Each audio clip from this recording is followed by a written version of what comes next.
l'appello che faccio è quello di collaborare, di interessarsi nei confronti dei propri figli, perché certe situazioni fanno male soprattutto a loro e anche a quei compagni di classe che magari sono vittima di violenza, come purtroppo è successo. Non è un episodio isolato quello avvenuto pochi giorni fa in una scuola elementare del centro, dove un bimbo, dopo aver perso una sfida, è stato picchiato dai compagni di scuola. Preso a botte è stata inscenata anche un'uccisione, il gesto della pistola fatto con le mani, un rituale che ricalca quello presente in Squid Game, la serie Netflix che sta spopolando tra i più giovani, seppure vietata ai minori di 14 anni.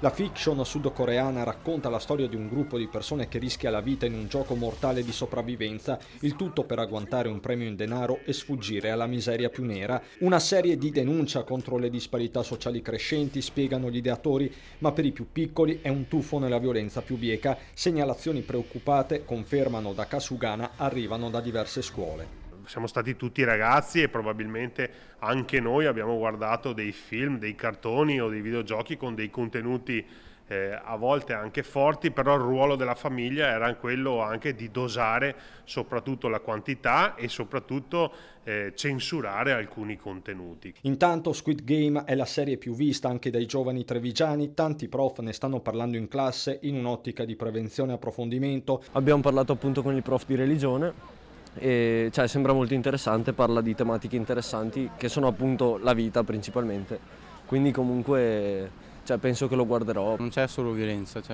sono diversi punti di vista ovviamente. L'importante è che qualcuno però faccia riflettere. Sì, l'importante sì, perché guardiamo solo la violenza, ovviamente ce n'è tanta in questa serie, però ci sono anche delle tematiche importanti. È vero che se una persona non è abituata può essere un po' violento, ma io non ho visto cose di chissà troppo violento che vedi magari in altri film tipo Rambo o John Wick, ma sempre là, stesso livello, meno violenti.